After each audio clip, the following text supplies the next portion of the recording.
Scarpini scammed out of millions. Steve Cooper hits back about the Brazilians. And a break clause in Lewis O'Brien's new move to the MLS. Welcome to your Forest News.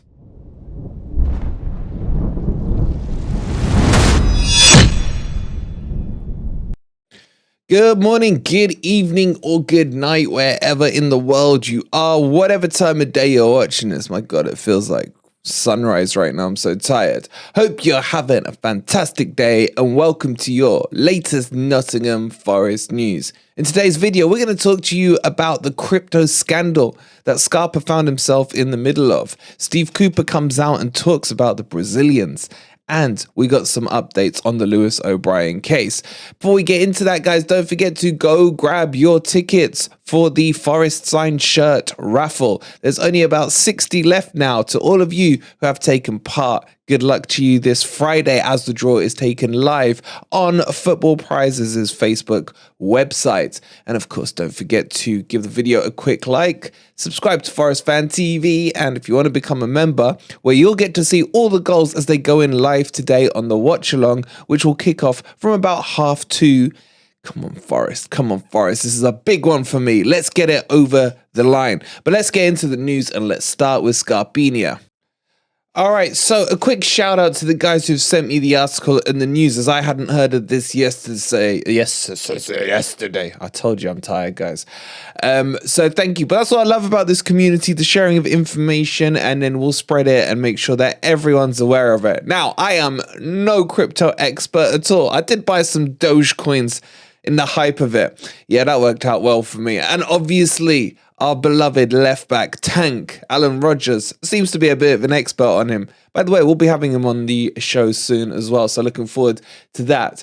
But let me try my best to explain it. So Scarpa has spent 6.4 million Brazilian real on cryptocurrency back in his time in Palmeiras. That equates to about just over $1 million of our British pounds.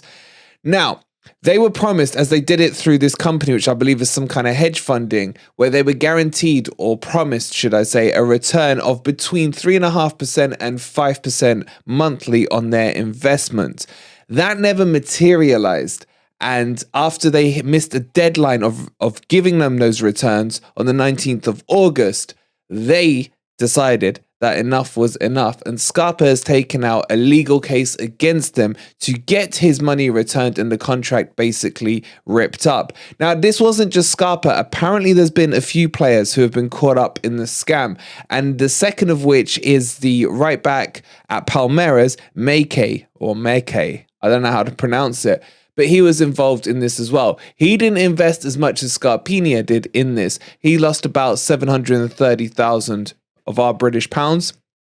But it's a good warning to all of us that even these guys who have advisors, who have financial, security, who have people that look after their finances, are being and can be scammed by cryptocurrency. So let us not get caught in the hype, us less wealthier people, and learn from their mistakes. Now, hopefully Scarpa and the rest of the players will get their money back, because the worst thing you can ever do is be scammed like this. Now, obviously, this is high profile and has become public, but Scarpa is looking to claim back that money. He's already got a legal case going through.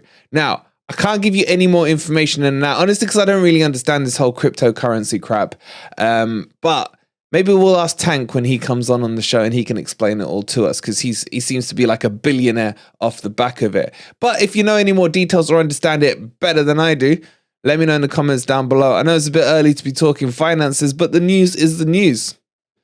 All right, so yesterday we told you about Scarpini, and there's a bit of a Scarpini theme going on today and yesterday, and how he came out and he spoke about how he's not been getting the game time, but had that mature stance to it. Surprisingly enough, an article then breaks, I think it's in the Evening Post, about Cooper talking out about why they were dropped. Now, this is quite interesting because it's not something you would expect a manager to do, to come out and defend the reasons of dropping certain players. But Cooper has spoken out, and he's talked about how, it's not because they're rubbish. is because they need time to adapt. I'm paraphrasing a little bit here. He then goes on to talk about how some of these players adjust in different timescales. They come in, they take a bit of time, etc., etc. I don't know if I'm buying it, because he put in there the example of Freuler. He put in there the example of Renan Lodi as well.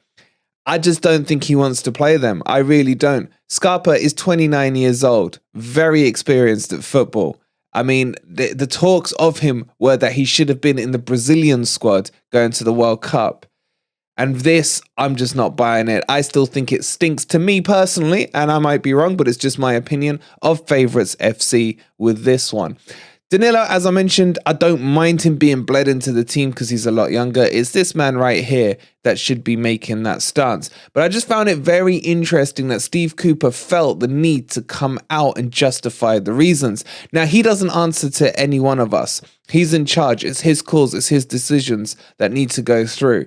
But do you not think it's a little weird that this had to happen? Or do you think it's just because he was asked about it that he had to feel the need to go into a lot of details? And a lot of details he did go into. I'm not going to read out the whole article because it's quite long-winded. But there are talks that both of them will be in the matchday squad today. Whether or not they start is a whole new different issue. And of course, we'll have that watch along for you from 2:30 today. But in a way, it does make you wonder, doesn't it? If they do start, is it external pressures that have forced this? Or were they really looking to be included in the team? I'm still not convinced they start, but I can't wait to see the team sheet, apprehensively, may I add, at 2 p.m. today. And of course, we'll go through it and dissect it all in the build-up to the match at 2:30. But get your thoughts in on that as well. Yesterday as well, we gave you the details about Lewis O'Brien going to the MLS. Now, we have more details about how the structure of the contract will be. So he will be going until the end of the MLS season. But the MLS season runs quite similarly to the Brazilian League one, for example. So they don't finish at the end of May like we do in the Premier League. But what is being added into it is a break clause that Lewis O'Brien can be returned back to Nottingham Forest for the start of the next Premier League season. And for me, that actually makes sense. However, whether or not that will happen, we don't know, because technically the loan deal will run into next season and into the end of the MLS season. But if Cooper wants him back, then Cooper can have him back. Deal hasn't yet been finalized as far as I'm aware, but as soon as it does, we'll bring you the latest on that as well. But how do you feel about that? A break clause that potentially brings Lob back into Nottingham Forest at the start of next season. And then finally, with the Gary Lineker stuff going on left, right and centre, it's getting a bit boring, to be honest. Just to let you know that Forest will not be doing interviews with Match of the Day, neither the manager nor the players, after the match today at Tottenham. And this is something that's going to be spread out across all the teams across the Premier League as they decide to show their hand and show their stance on it. How do you feel about that? I assume the interviews will be conducted with other broadcasters, and on top of that, the broadcasters who are actually commentating on the matches for the BBC have stepped back from it as well and won't be covering it. So the BBC may have to use world feed commentators to get commentary over the matches. But don't worry, you'll have me for the Spurs Forest match doing the commentary. I'm not taking a stance against Forest Fan TV yet. So I'll be doing the commentary right here for you guys. I mean, it's not great, but at least it's something. So we'll see you for the watch along at 2:30. That brings you up to date on your Nottingham Forest news for the day. I'm going to go and have a quick half-hour power nap because I'm nervous as hell for the game. Get your score predictions in down below. And don't forget, go get your tickets for the signed Forest home kit. There's only 60 odd left of it. We'll see you at 2:30. Come on, you Reds.